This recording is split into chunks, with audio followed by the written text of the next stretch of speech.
Bonjour à toutes et à tous, bienvenue dans ce troisième épisode du podcast intitulé Réflexion et résonance. Aujourd'hui, j'ai l'honneur de recevoir Régis Jacquin.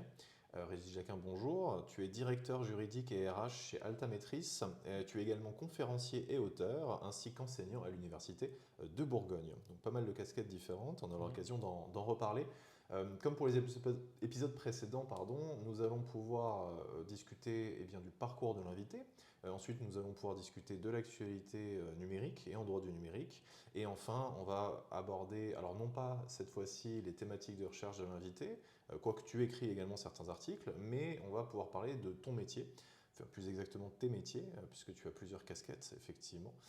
On aura l'occasion d'en reparler. Je pose toujours la même question aux invités pour démarrer et tu auras le droit, toi, à deux questions. Pour le coup, Régis, comment ça va et à tout hasard, as-tu vu les deux premiers épisodes et qu'en as-tu pensé? Pierre, merci pour l'invitation. Ça va très bien. Je suis très content d'être là. Je suis très content de partager avec toi. Honoré même. Tu interviews des personnalités du numérique, donc c'est un aboutissement, concrétisation. Mais on reviendra sur le parcours et ce que je pense de cette étiquette. J'ai regardé les épisodes précédents, j'en ai regardé un et demi, on va dire. C'est bon. Ils sont longs. Non, ils sont longs, ils sont nécessaires. On avait évoqué la construction. Moi, je trouve qu'on a avec tes invités une honnêteté dans le parcours. Parfois à distance, on voit ces figures de l'enseignement, parce que c'est des profs que tu as eus, et quand on est étudiant ou de l'extérieur, on a l'impression d'avoir des personnalités, on a une distance qui est là, à partir du moment quand on est étudiant, il y a le professeur, il y a l'étudiant, et on a eu des présentations honnêtes, en tout cas des difficultés qu'ils ont pu croiser, de l'investissement, du retour, des temps creux un petit peu. Donc j'ai beaucoup aimé ces premiers épisodes et je finirai le deuxième, parce que je n'ai pas terminé encore. Mais j'ai trouvé que le format était bon et du coup je suis très content de m'inscrire dans ce format.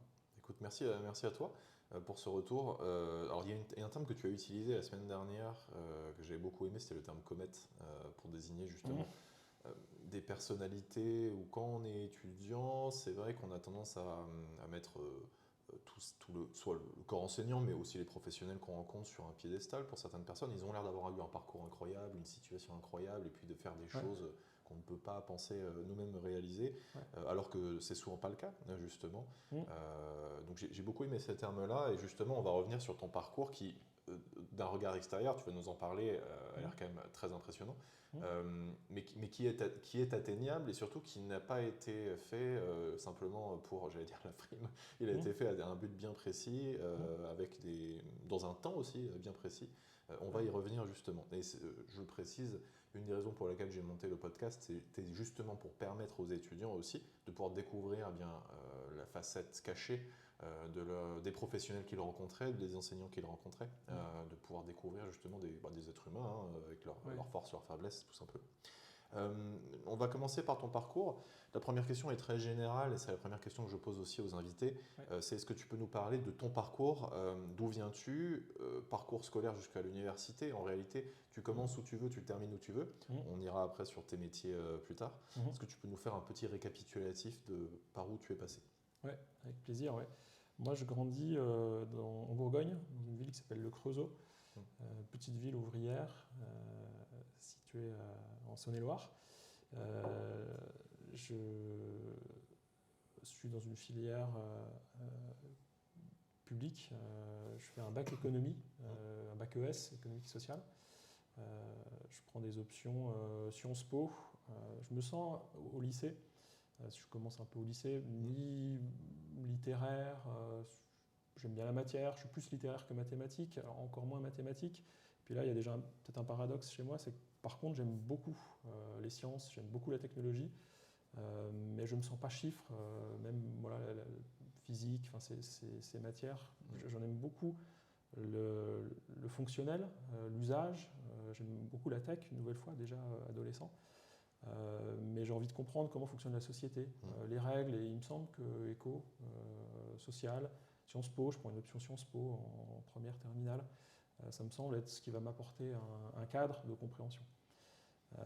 Et puis, le choix, moi, est assez rapide. Je veux continuer cette compréhension des règles du fonctionnement d'une société, et du coup, je m'inscris en fac de droit.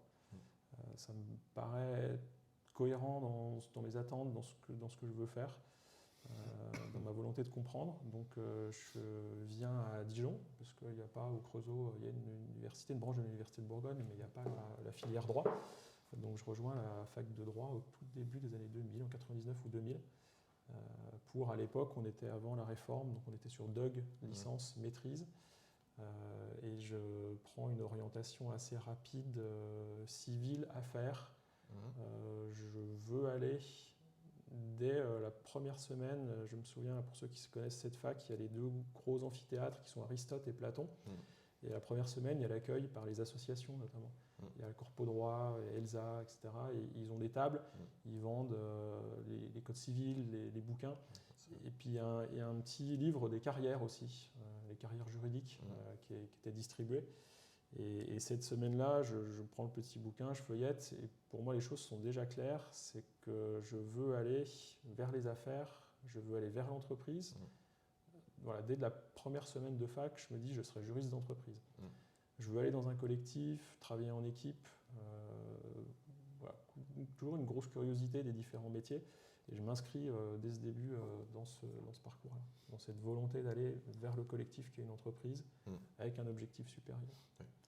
Un peu en cachet, l'université, je me dis particulièrement un type d'entreprise qui m'intéresse. J'ai longtemps été, je suis toujours un petit peu passionné de jeux vidéo notamment, et je me dis je vais bosser dans le jeu vidéo. Voilà, je vais aller chez un éditeur de logiciels de loisirs. Je vais rentrer chez, je ne sais pas si on va dire des marques, mais Ubisoft ou voilà, les gros éditeurs français, en me disant je vais rentrer au service juridique, je vais faire quelque chose sur le sujet. Puis, globalement, j'ai vraiment de l'appétence pour les sujets de propriété intellectuelle, dite propriété intellectuelle, on les voyait comme ça à cette époque-là. Donc entre les technologies, propriété littéraire artistique, le cinéma, la musique, le jeu vidéo, c'est quelque chose qui m'anime et qui fait les décisions que je prends à l'université dans mon parcours. Je vais vers une maîtrise de droit des affaires de façon assez cohérente, du coup, assez logique. Ça, on y reviendra. Je souffre avec de la compta et du droit fiscal, notamment. Oui, beaucoup se reconnaîtront dans cette souffrance. On reviendra justement sur la question de cette destinée. Tu savais déjà ce que tu voulais faire en métier, en L1 droit, ce qui est, à mon sens, assez rare, en tout cas, à être aussi sûr de soi. Alors ça, du coup, à l'inverse, ça ne parlera pas forcément à tous les étudiants qui pourront regarder ces épisodes, qui eux se cherchent justement, mais pour autant, au contraire, on va voir que en fait, tu t'es quand même cherché sur d'autres domaines, au travers d'autres biais. Ce cursus-là, bourguignon, il t'a beaucoup apporté, et tout à l'heure, je te demanderai justement s'il y a eu sur ce cursus des éléments déterminants dans ta formation, mais tu as aussi un cursus à l'étranger qui vient compléter, alors sur une temporalité un peu différente, tu nous en parleras, mais qui vient compléter ta formation à l'Université de Bourgogne, une formation qui était complète en tant que juriste, je pense que tu t'es déjà bien formé dans cette matière, mais quelles sont les études que tu as fait à l'étranger et qu'est-ce qu'elles t'ont apporté en plus et pourquoi as-tu décidé de les faire? Parce que c'est des études aux États-Unis, si je ne dis pas de bêtises. Oui, c'est des programmes américains, peut-être pour finir, parce qu'après la maîtrise en droit des affaires, je vais à Paris-Est en éco-gestion et j'y passe un Master 2 en gestion de capital immatériel. Donc gestion capital immatériel, donc plutôt orienté gestion. Capital immatériel, c'était un peu de loin, un peu mystérieux pour moi. En allant à la réunion de rentrée, je découvre que c'est un diplôme qui est inspiré d'un diplôme de Berkeley, l'université de Berkeley, avec une approche assez disruptive on va identifier des immatériels et on va en parler, de la protection, la gestion, la valorisation. Donc il y a des cours d'éco, des cours d'intelligence économique, il y a du knowledge management, un peu de chefferie de projet. Il y a beaucoup de propriété intellectuelle, parce qu'un immatériel, ça se protège, donc brevet, marque, droit d'auteur. Et c'était un diplôme qui était piloté par l'INPI, l'Institut national de la propriété intellectuelle. Et c'est vraiment le moment où il y a une hésitation pour moi, parce que j'ai demandé à l'époque que des DEA. Donc je m'orientais plutôt vers de la théorie et j'en ai demandé qu'un seul, on parlait de DESS à l'époque, donc pratique. Je n'en ai demandé qu'un seul, c'était celui-ci. Et puis, entre propriété intellectuelle à Paris 2, droit des affaires à Lyon, droit des affaires ici à Dijon, je finis par faire le choix peut-être le moins juridique ou le moins prestigieux. Je vais à Paris-Est faire cette formation. Et ça se fait en alternance, donc je commence aussi à ce moment-là, du coup, à aller en entreprise. Et ça concrétise quelque chose. Et pour autant, dans la conviction que je voulais bosser, faire du droit des affaires, être juriste et aller en entreprise, j'ai pas de modèle à ce moment-là. C'est vraiment un truc intérieur. Personne m'a montré le métier, j'ai pas fait de stage, je sais pas exactement en quoi ça consiste, mais il y a un truc où je suis habité en me disant c'est là qu'il faut que j'aille. Un peu plus tard, effectivement, je reviens aux études, donc assez tardivement, je sais pas, entre 2015 et 2018. Je vois particulièrement passer un programme. Il y a peut-être une frustration dans mon parcours, en tout cas quand je termine mes études, c'est de ne pas être allé à l'étranger. Au moment où il y avait les programmes Erasmus, j'avais l'impression que si je partais en Erasmus, je perdrais trop. Et je pense qu'on a pas mal d'étudiants qui doivent ressentir ça aussi. Je ne voyais pas en licence me dire je vais partir en licence. Quid du droit commercial, quid du droit du travail. Enfin, je me dis je ne peux pas faire de droit du travail, je ne peux même pas louper un semestre de droit du travail. En réalité, j'aurais sans doute pu et je l'aurais rattrapé. Maintenant, avec le recul, je me rends compte maintenant. Mais à cette époque-là, ça me semble impossible. Donc, je repartirai à l'étranger un peu plus tard après mes études. Et en tout cas, il y a quand même quelque chose où j'ai l'impression de ne pas être allé au bout de ce que je voulais faire et quelque chose que je n'ai pas accompli, c'est-à-dire aller chercher des diplômes à l'étranger. Donc, en 2015, je m'inscris à l'été 2015 à un programme en ligne du MIT qui ouvre un nouveau programme via son école de management. Et donc, je m'inscris à un programme innovant. Et c'est justement la matière, c'est l'innovation. C'est une formation qui s'appelle Transforming Business, Society and Self, qui est dispensée par le professeur Otto Scharmer au MIT. Et comme il veut transformer les choses, comme il donne un cours sur l'innovation, la méthodologie, la théorie de l'innovation, il se l'applique à lui-même. C'est-à-dire qu'il propose au MIT de disrupter la façon de faire habituelle. Donc ces cours vont se faire en live, en distanciel, avec des petits groupes qui peuvent se regrouper, qui peuvent se retrouver physiquement, qui peuvent se retrouver dans des salles virtuelles. Et donc là, je rentre dans plusieurs mois d'investissement assez fort, parce que par ailleurs, à l'époque, je bosse à temps plein, voire plus. C'est en parallèle? Oui, en parallèle. Ouais, c'est ça. C'est ça. Je rentre en formation continue pour une demi-année avec les cours live, bouquiner, rendre des exercices. Et c'est un grand souvenir. C'est une première arrivée sur des diplômes et enseignements nord-américains. Et je reste à l'issue de cette formation dans le Presencing Institute, qui est un laboratoire de recherche, avec un programme permanent, des expérimentations. Donc je reste contributeur à différents projets, on expérimente différentes choses, avec des tout petits projets de type culture du café, évolution, innovation dans la culture du café en Afrique de l'Ouest, ou appliquer ces théories de l'innovation à l'échelle de l'Écosse. Donc avec des groupes de travail, des discussions, des rendus, des choses comme ça. Donc ça, c'est vraiment un grand souvenir. J'ai pris un peu de distance avec le Presencing Institute parce que j'ai pas le temps. Mais voilà, je continue de suivre avec plaisir ces sujets. Je referai une autre certification dans le même domaine, toujours dans l'innovation et toujours avec le même professeur. Et puis je viendrai en 2018 passer un diplôme en droit des contrats. Donc là, on est toujours à Boston. J'ai eu la chance d'aller à Boston. Et c'est une ville qui fourmille en termes de campus quand on va dans la partie des universités. Cambridge, tout est fait pour étudier, tout est confortable, tout est beau, tout est aménagé, les amphithéâtres, chacun a un siège individuel, mais un siège de bureau, pas une chaise ou un strapontin. Chaque étudiant a un micro. Enfin, moi, à l'époque, quand je découvre ça, je vois des moyens que nous n'avons pas. Ouais. La salle de sport, Pierre, tu l'as jamais visité, tu vois. Juste pour ça, j'irai effectivement. Tu en rêverais.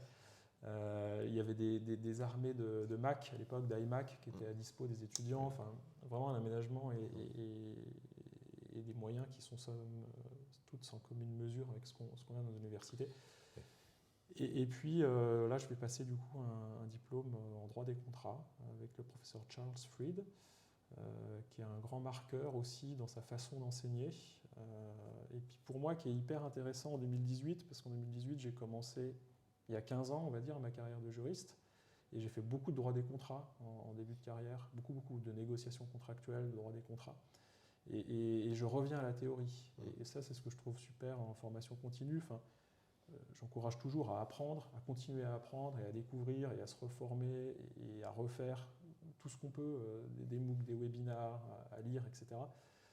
Parce que je reviens à la théorie donc en droit nord-américain, en droit américain. Moi, j'ai des diplômes vraiment en droit français d'origine. Et pourtant, j'ai appliqué pendant une quinzaine d'années plein de règles, de choses ou de négo ou de façons de faire qui sont très clairement inspirées en réalité de droit américain. Parce que quand on est dans le numérique, on est sous influence en fait. Quand on fait du droit des contrats, alors là, on a été en influence de fond et de forme finalement de là où viennent les logiciels. Les logiciels, ils viennent de chez Microsoft, ils viennent d'éditeurs, de gros éditeurs nord-américains. Donc on a des habitudes de lecture qui deviennent des habitudes de négo, de forme, qui sont en réalité un héritage de ce droit-là, de cette zone de droit. Parce que tu étais déjà praticien en fait, oui. Et donc tu pouvais véritablement directement prendre ce retour d'expérience de ta pratique en France, en droit français, et constater en revenant à la théorie justement dans tes cours. Quelle institution, tu étais dans quelle institution à ce moment-là, en 2018 ? Harvard. C'était Harvard. Ouais. Et donc, c'est ces cours-là qui t'ont fait mieux percevoir pourquoi tu réalisais telle ou telle tâche dans ton métier en France. C'était bien ça. C'est ça. Faire des connexions entre une longue pratique et puis revenir à une théorie qui éclaire ce qu'on a pratiqué dans le passé. Et si sans doute l'aisance avec la langue ou l'anglais ou autre était un frein, par contre, le fait d'avoir été un praticien, ça allait relativement vite dans ma compréhension des enjeux. Et autant, je pense que parfois à l'université, j'ai pu avoir des cours, et c'est normal, qui étaient très théoriques, puisque je n'avais pas pratiqué, parce que quand on est étudiant et qu'on débute, on n'a pas pratiqué. On fait les connexions après, et c'est un bagage qui est de toute façon indispensable, mais de temps en temps, revenir à cette théorie, ça donne vraiment un éclairage sur ce qu'on a pu réaliser, et le pourquoi. D'accord. Et tu me donnais un exemple la dernière fois, justement, sur les clauses contractuelles, tu avais compris pourquoi tu rédigeais les clauses de cette manière. Est-ce que tu peux m'en reparler ? Oui, les clauses qui touchent à la responsabilité, notamment dans beaucoup de contrats, peut-être de moins en moins, mais en tout cas, c'était un marqueur très fort dans les années 2000, elles étaient rédigées en majuscules. On se retrouvait avec des blocs en majuscules dans les conditions contractuelles. On ne sait pas pourquoi, tout le reste était normal, puis là, d'un coup, on a un gros bloc en majuscules. Moi-même, je le faisais comme ça, sans savoir pourquoi. C'était un usage. Enfin, pour moi, c'était un usage. Je n'avais pas la réponse. Et à un moment, dans le cours que j'ai eu avec Charles Fried, il explique que c'est une décision qui va changer la donne sur les limitations de responsabilité, et que l'héritage de cette jurisprudence nord-américaine, elle fait qu'au moment où on exclut des responsabilités, on a cette rédaction en majuscule, et c'est resté. Et je pense qu'il y a encore plein de contrats ou de conditions générales ou de notices légales ou des choses comme ça où d'un coup on voit apparaître des majuscules. Donc c'est bien, et qu'on retrouve beaucoup en France, c'est bien un héritage de ce droit nord-américain. On le retrouve un petit peu aussi, pas mal, beaucoup en propriété intellectuelle, avec toute une symbolique des petits C du copyright ou du petit TM, du trademark, qu'on voit, du petit R, le registered, qu'on voit partout dans le monde entier, y compris en France. Il y a plein de boîtes françaises qui se disent faut que je mette un copyright en bas de page ou en bas de site internet. On voit souvent un copyright avec la marque, l'année, etc. Et ça c'est une mention d'information, on va dire, au regard du droit français. Et ça ne fait pas de mal d'informer que l'élément est protégé par un droit d'auteur, mais ça n'a aucune obligation au regard du droit français. Et ça, c'est une des toutes premières questions d'ailleurs qu'on m'a posées en entreprise, mais au fait, c'est quoi le copyright ? Est-ce qu'on doit l'écrire ? Est-ce que c'est obligatoire ? Comment on l'écrit ? C'était une de mes premières recherches de juriste, je m'en souviens, il y a une vingtaine d'années, sur l'usage du copyright. D'accord. Alors, il y a une question qui me vient en tête parce que tu l'as mentionné très rapidement à l'instant et on n'en avait jamais parlé, c'est l'anglais.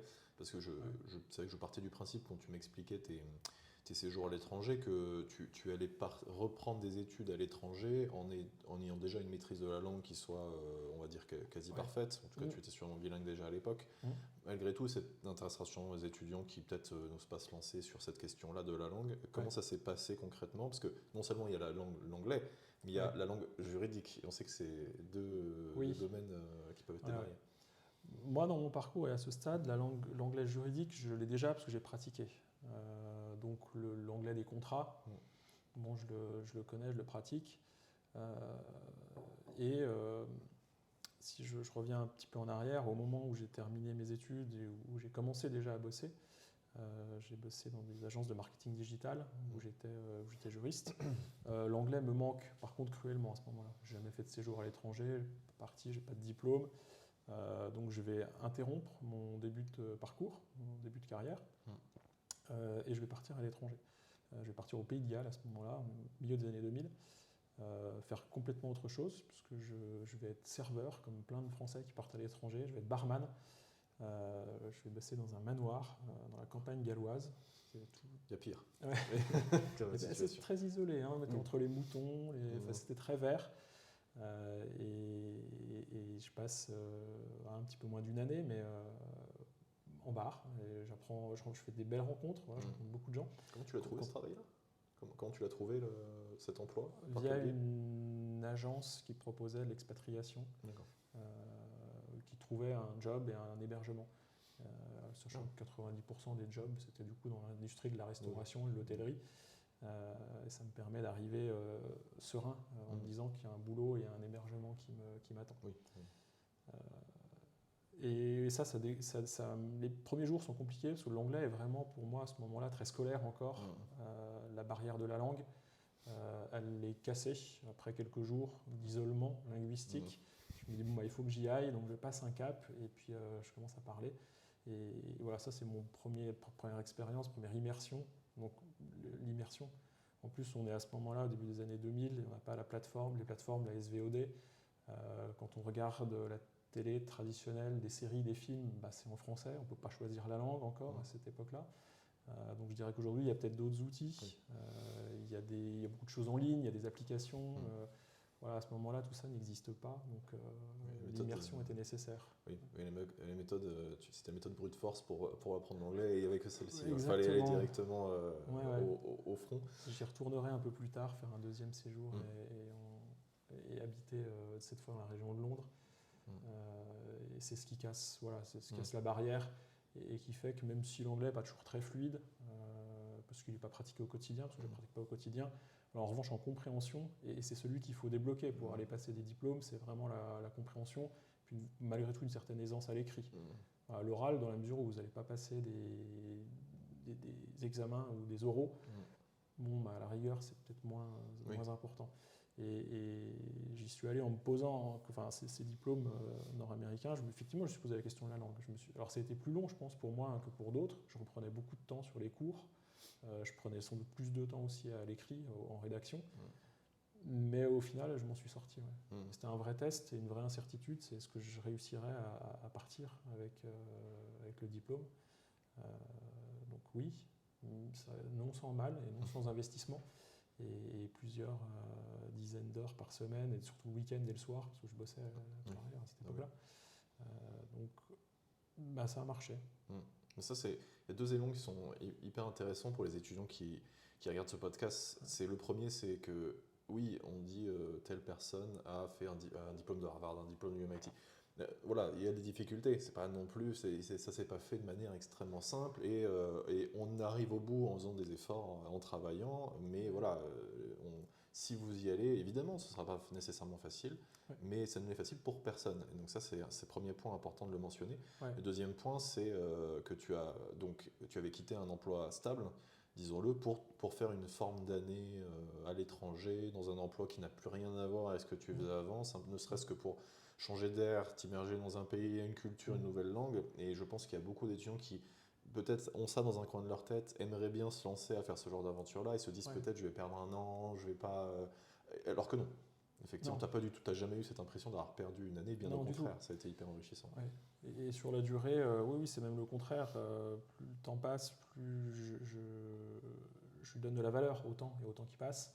Et tu citais tout à l'heure l'expression de comète ou la fulgurance, tu vois, c'est en fait non. Non, ça marche pas comme ça. Et c'est pas grave, et on perd pas un an en fait, clairement pas. On perd pas 6 mois. Et puis s'il faut se mobiliser, ouais, c'est vrai, 6 mois de week-end et de soirée, bah, c'est long. Mais quelques années après, ça valait le coup. C'était bien. Enfin, j'ai appris des choses, j'ai débloqué de nouvelles connaissances, j'ai eu un nouvel éclairage. Et non, ça valait le coup. Et c'est pas si long, c'est long quand on le vit, ça peut, mais ça vaut le coup. D'accord. Alors l'avant-dernière question, tu as déjà répondu en partie. Une question que j'aime bien poser aux personnes qui ont donc fait des études supérieures, c'est qu'est-ce qui les a marqués? Est-ce qu'il y a eu un enseignant, une enseignante qui les a particulièrement marqués, une méthodologie de cours qui les a particulièrement marqués? Tu citais deux enseignants nord-américains, notamment Otto du MIT, alors je ne sais pas si tu l'as mentionné, je sais pas si tu l'avais mentionné, ces méthodologies de cours avec une dessinatrice. Est-ce que tu n'en as pas parlé encore, je crois? Non, pas encore. Donc je peux t'en parler, ouais. tu pourrais développer ce point-là. Et est-ce qu'à l'Université de Bourgogne, en tout cas des études que tu as pu faire en France aussi à Paris-Est, est-ce qu'il y a des personnes qui t'ont marqué dans tes études, qui t'ont vraiment inspiré sur la continuité, soit des études, soit tout simplement sur ton futur métier aussi? Ouais. Oui, et globalement, tous ceux qui font différemment. Ouais, les marqueurs de la différence, c'est ceux qui, chez moi, ont toujours coché la case. Et du coup, j'en ai vu effectivement à l'Université de Bourgogne. Je pense à Maître Marc qui nous faisait un cours d'histoire du droit, qui est décédé depuis, mais qui était très direct, très vulgaire, très imagé ses cours. Il y avait peu de monde, parce que vraisemblablement, il ne trouvait pas son public. Voilà, moi, il m'avait trouvé comme public, et sa façon d'enseigner était tellement différente que je m'y retrouvais bien. Peut-être plus traditionnel, mais tout aussi marquant, Emmanuel Dequès en droit du travail, où j'ai eu la chance d'avoir un cours avec Maurice Causian. Alors, il est venu une fois invité à l'Université de Bourgogne, Maurice Causian, droit fiscal, le pape du droit fiscal, qui est décédé aussi. C'est pour ça que je dis que j'ai eu la chance de l'avoir, ne serait-ce qu'une demi-journée, où il ne venait pas donner un cours, il venait raconter une histoire. C'est vraiment quand on était en cours avec Maurice Causian, il racontait le droit fiscal. Il ne débitait pas quelque chose de très scolaire, il racontait une histoire. Et il cherchait l'interaction, il cherchait à faire réagir. Donc ça, c'est des enseignants qui ont pu me marquer.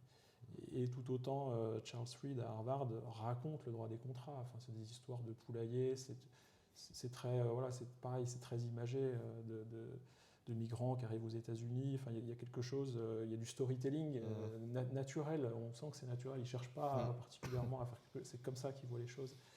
Et moi, ça passe beaucoup.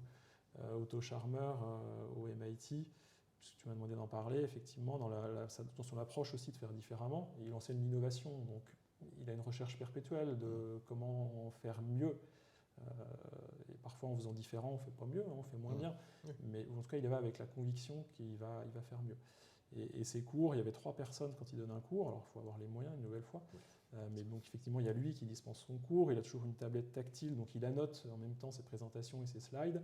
Il y a quelqu'un à la réalisation, à la technique, parce que du coup, il y a des projections, il y a un assistant qui est là.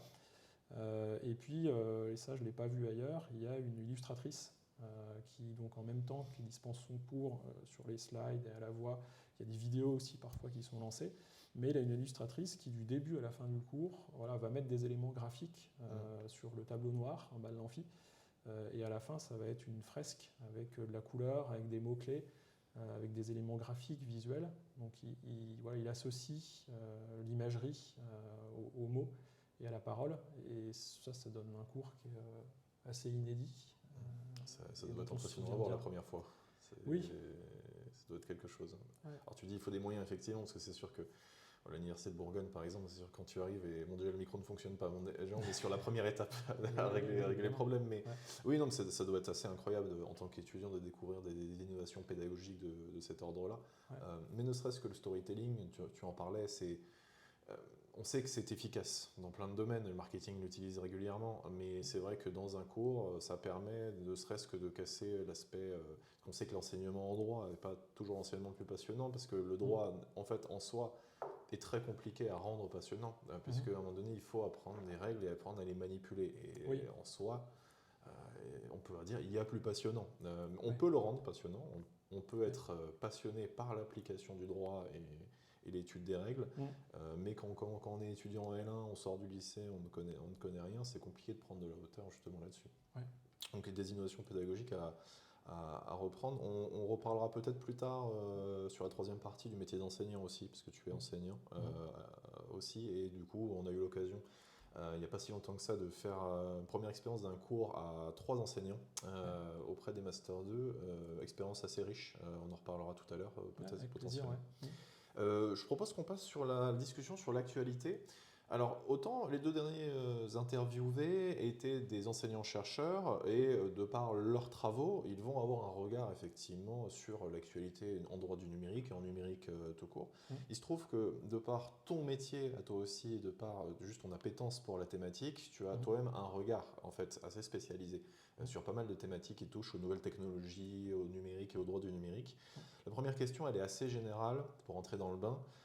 Aujourd'hui, on a un développement technologique, en tout cas sur certains secteurs, qui est extrêmement poussé et surtout on sent que les États essaient de se mettre un peu au diapason sur la manière de s'approprier les technologies, tout en ayant cette forme de concurrence inéluctable sur le développement des outils, leur utilisation, les cas d'usage.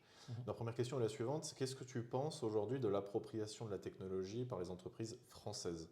On pourra après reparler, élargir un petit peu au niveau mondial, mais toi qui travailles en entreprise, qui côtoie pas mal le secteur justement des entreprises qui utilisent la technologie, qu'est-ce que tu en penses à l'heure actuelle? Je pense qu'elles sont accueillies, elles sont étudiées. On a une approche en France rationnelle, souvent, légaliste. On va valider parce qu'on est surveillé, on a du reporting, on a la conformité, donc on a un cadre réglementaire qui fait qu'on va valider un certain nombre d'étapes avant d'accueillir une innovation.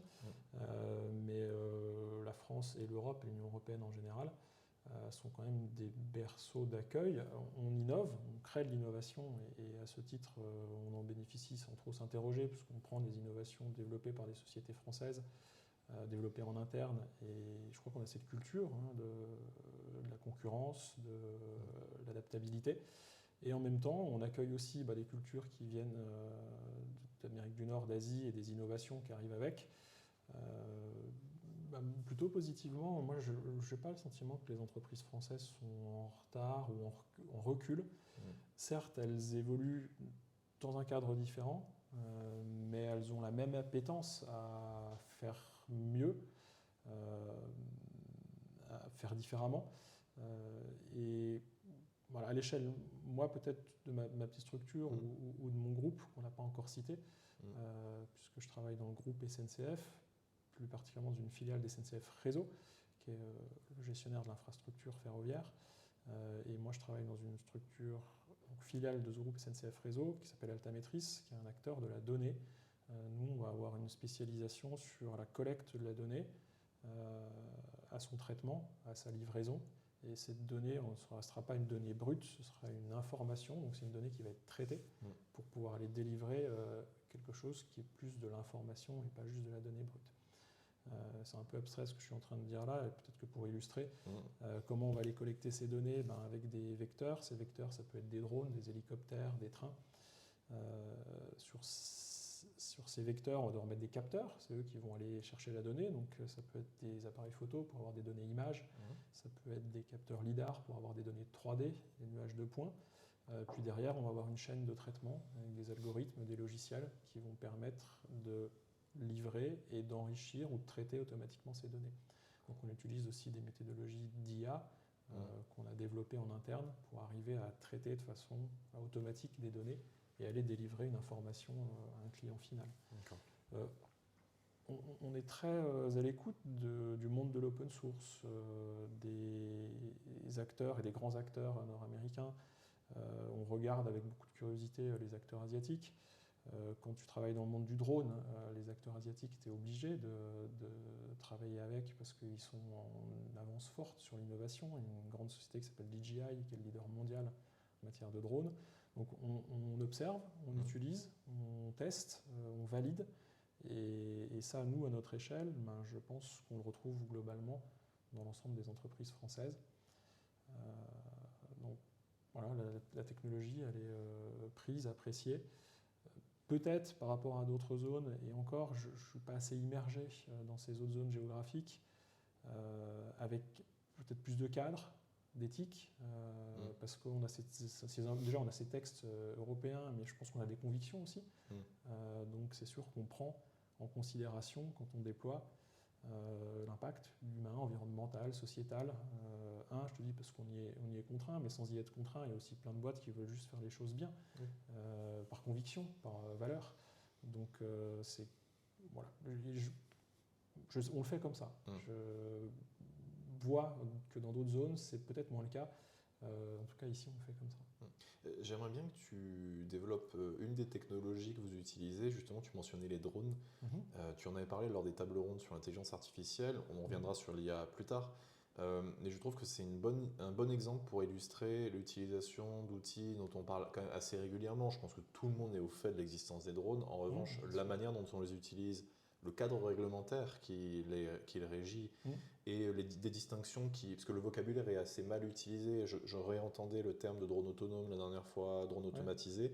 Tu m'as bien expliqué les différentes différences d'ailleurs sur ces terminologies, puisque dans les utilisations que vous en avez, c'est très cadré. Est-ce que tu pourrais juste revenir, parce que ta filiale, en tout cas ta maîtrise et les groupes SNCF utilisent ces outils. Est-ce que tu pourrais nous en parler un petit peu?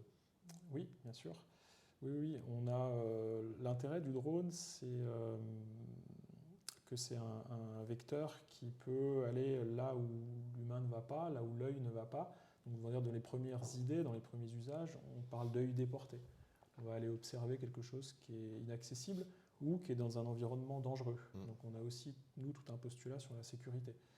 Pendant que tu envoies un drone observer dans une zone à risque parce qu'il y a des fortes tensions électriques, parce que c'est l'environnement ferroviaire aussi quand on est dans l'environnement des SNCF. Donc il y a des trains qui passent, il y a des zones plus ou moins accessibles. On n'envoie pas un humain. Et donc voilà, ça en termes de sécurité, il y a un remplacement qui est utile et qui est pertinent. L'humain, il est là, hein, il doit opérer le drone. Mais voilà, juste lui, il ne va pas se mettre en danger. Ils ne sont pas parfaitement automatiques. Il y a un humain derrière qui va... Non. Après, les systèmes ont beaucoup bossé. C'était DJI, l'acteur, le constructeur leader. Il y a beaucoup de choses qui ont été automatisées. Les drones d'aujourd'hui ne sont pas ceux d'hier. Voilà, il y a ne serait-ce que des logiciels anti-collision, il y a des plans de vol que tu peux préparer en amont. Donc la techno a beaucoup progressé. Les usages, donc voilà, ça peut être aller voir, faire de l'inspection, on parle de mission d'inspection.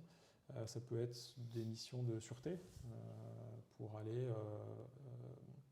observer des zones sensibles et essayer d'identifier des intrusions dans le périmètre ferroviaire ou pas, pour d'autres clients. Donc ça, c'est un second usage. Ces vecteurs, ils vont être dans un cadre réglementaire contraint. On ne peut pas voler où on veut, comme on veut. Il y a un certain nombre de déclarations à obtenir. Il y a une réglementation assez stricte à respecter, qui était une réglementation nationale, mais qui est en train d'évoluer, parce qu'il y a une influence européenne qui est aussi en train de lisser la réglementation au niveau de l'Union européenne. Donc un secteur juridique qui est mouvant, qui bouge perpétuellement. Et puis au-delà de ces réglementations spécifiques aéro, qui permettent d'aller déployer un vecteur aérien, il y a d'autres réglementations qui s'appliquent. Il y a le RGPD, bien évidemment, il y a la vie privée. Donc nous, on a une expertise aussi sur ce vecteur, la façon dont il doit être déployé et toutes les règles de sécurité, de déclaration, d'autorisation, de contrôle qu'on doit déployer. Et dans les missions peut-être notables, oui, les missions de sûreté. Tu parles de drone automatique, drone autonome dans ta question. La différence, le drone autonome, on va pas commencer par celui qui est il est autonome, donc le mot veut bien dire ce qu'il veut dire. Il est en capacité de potentiellement prendre des décisions ou avoir une forme d'autonomie. En matière de trajectoire, il peut décider où par exemple, il pourrait réagir à un événement. Mettons l'exemple de l'intrusion, avec une intrusion dans un périmètre. Donc dans sa mission, potentiellement, il pourrait suivre l'intrus, voire sortir du périmètre qu'il est en train de surveiller. Ça pose des grandes questions en matière de sécurité. La déclaration dont je t'ai parlé, quand on déclare un vol dans une certaine zone géographique. Donc, mettons que ton drone se met à suivre ton intrus en dehors de cette zone-là. Voilà, il se retrouve dans un espace où la déclaration pour laquelle il avait été prévu, elle tombe. Il y a de la vie privée aussi. Enfin, tu vois, ces thématiques. Et puis, s'il continue à le suivre dans un environnement urbain, potentiellement, il va aller percuter un hélicoptère qui va au CHU. Enfin, on va se poser des questions, on va se poser plein de questions sur le drone autonome. Donc, en tant que tel, si la technologie est prête, si elle existe, la réglementation, et pour plein de bonnes raisons, elle ne l'autorise pas. Donc, nous n'en faisons pas. Par contre, il y a une intermédiaire qui est le drone automatique. Lui, il va avoir une forme d'automatisation dans ses trajectoires, dans ses heures de vol. Donc ça, c'est des drones qui peuvent être utilisés notamment pour des missions de surveillance où toutes les 30 minutes ou toutes les heures, il va décoller à plusieurs centaines de kilomètres parfois de son opérateur. Il y a toujours un opérateur aussi sur la réglementation avec le drone automatique. Donc il y a quelqu'un devant un écran avec la caméra du drone qui surveille, qui est là au moment où le drone décolle, qui est là au moment où le drone atterrit, et qui a en permanence l'œil sur l'écran pour vérifier ce que va faire le drone. Par exemple, il y a la caméra du drone directement via le poste de contrôle. Il peut piloter effectivement la caméra du drone pour aller chercher des informations. Le drone a déjà sa boucle et son plan de vol. Donc on peut l'utiliser, on l'a opéré nous chez Altametris dans un environnement ferroviaire pour faire de la surveillance de faune particulièrement. Voilà, c'est un cas d'usage sur des lignes à grande vitesse. On sait les préjudices des retards de train. On a pris il y a quelques semaines un sanglier là, sur la ligne Paris-Dijon. Voilà, ça met minima 1 heure de retard. Et puis ça crée des bouchons, parce que quand ton train, lui, il a 1 heure de retard, ceux qui sont derrière s'empilent. Voilà, on sait l'importance potentielle du sujet. Donc le drone automatique, c'est typiquement un vecteur et une solution technologique qui permet d'aller travailler, d'aller détecter, anticiper et puis aménager pour éviter ce type de problème. D'accord. Est-ce qu'il y a eu une recrudescence de l'utilisation des drones après les sabotages qui avaient été réalisés de la SNCF? Alors c'était l'été 2024, c'était l'été dernier, c'est ça? Pendant les JO? Oui, il y a eu les sabotages des lignes SNCF et tout le réseau complètement paralysé, enfin quasiment tout le réseau.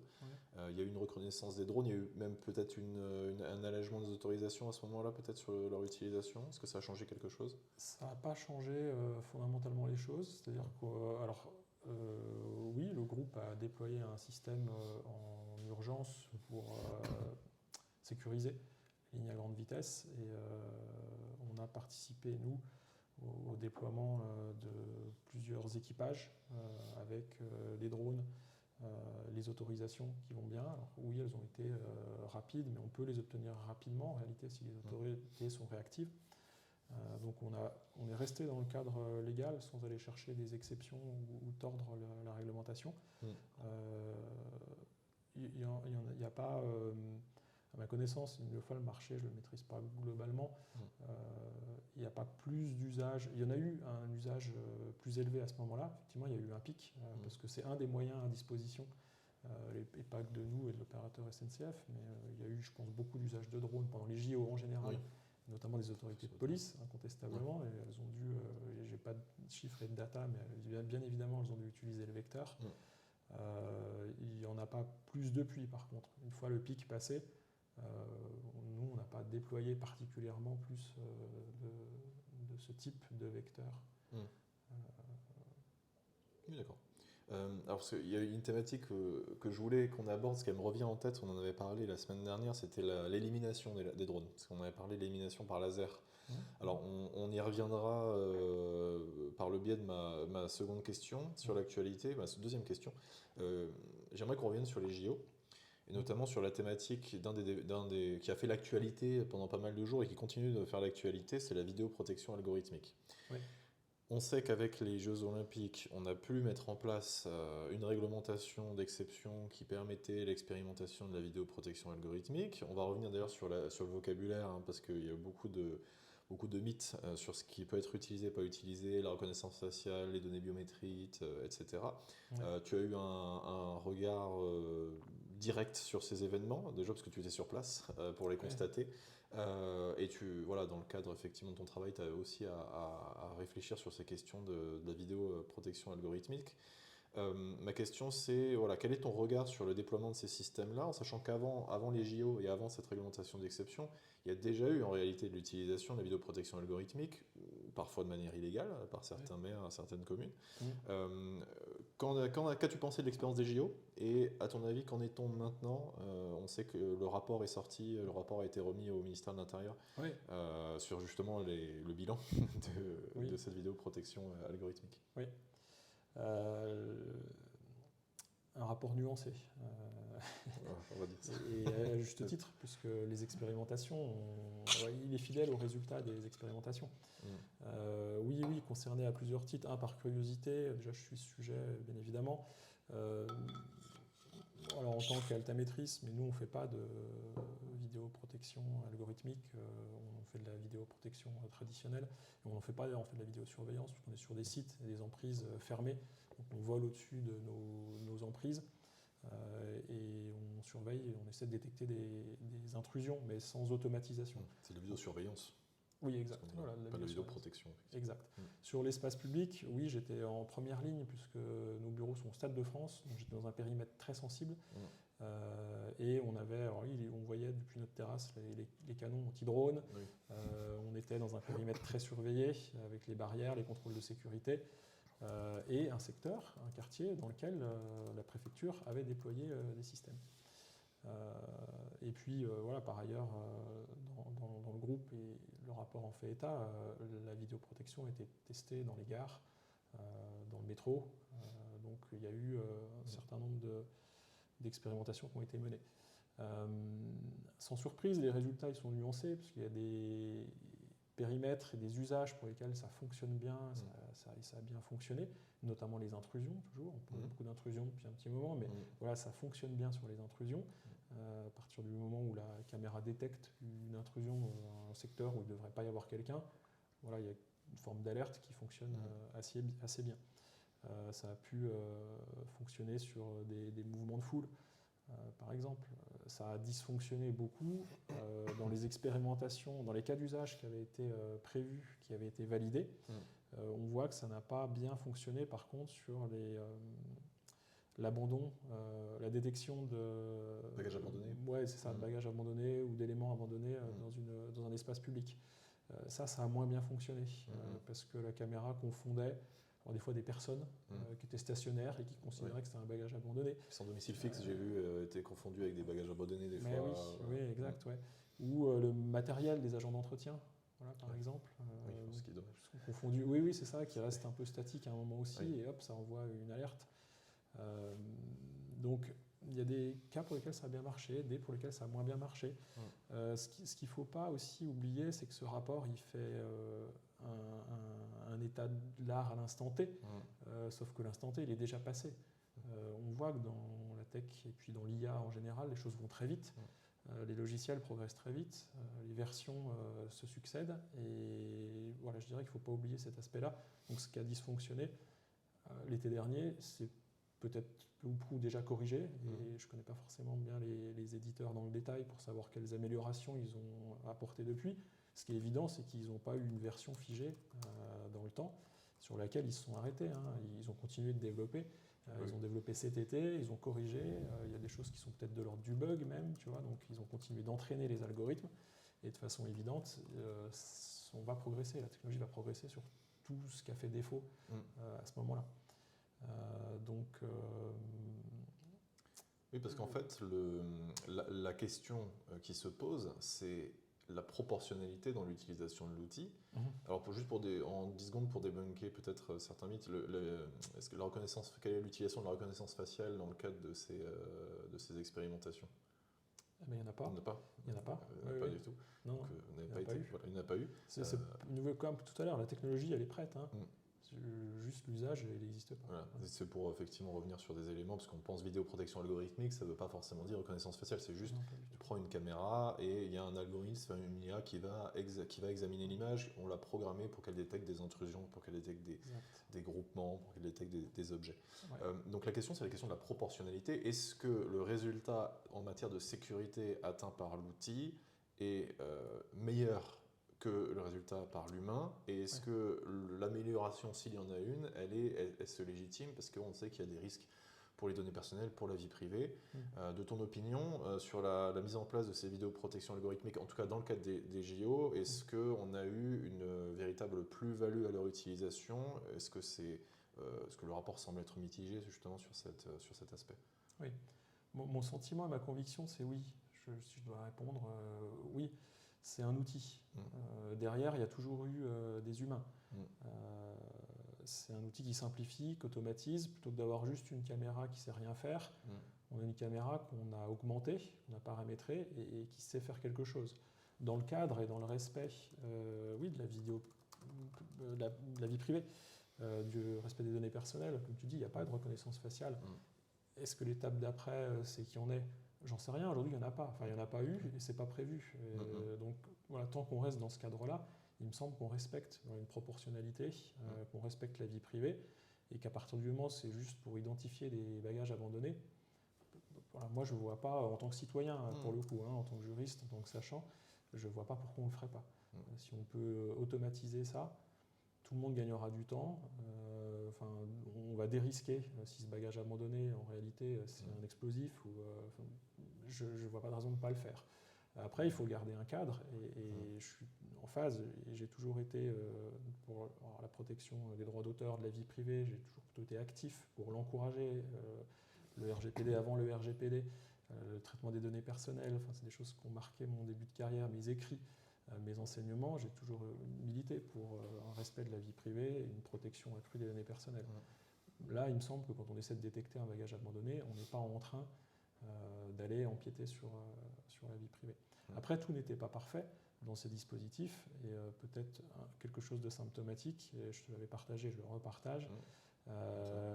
L'information, l'obligation d'information. Oui, je parle l'absence d'information peut-être. Sur certains trottoirs autour du Stade de France, oui, on peut parler d'absence d'information, puisque ces zones, à juste titre, il devait y avoir une information quand on pénétrait dans des zones où ces systèmes étaient déployés. Autour du Stade de France, c'était une petite affichette sur un poteau électrique entre le RER B et le Stade de France. Pour ceux qui connaissent, il y a l'avenue du Stade de France qui va du RER jusqu'au stade. Si vous êtes sur le trottoir de gauche, l'affichette elle était à droite, donc tant pis, c'est loupé, quoi. Et puis quand on fait le tour du stade et qu'on va vers la ligne 13, alors là c'est pareil, quoi. Il y a une affichette pliée, plastifiée sur un coin de poteau, mais bon, elle a tourné de toute façon, donc selon la façon dont on vient. Elle a pris la pluie. Ouais, c'est ça. L'affichette, tu vas la lire quand tu t'en vas, mais en réalité, en termes de respect de l'obligation d'information, pour moi, on n'y est pas. C'est pas l'esprit. Donc certes, il y a bien un papier dans un coin. Voilà, en termes d'information, c'est trop tard. Dans le périmètre, pour le coup, tu es sous le dispositif.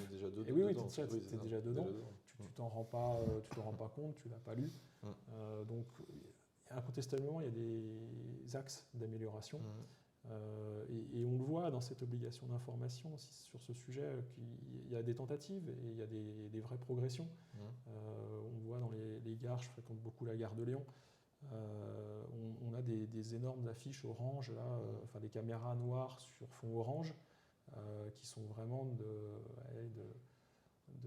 2 mètres sur 1,50 mètre. On a des choses qui commencent d'être assez visibles et en hauteur.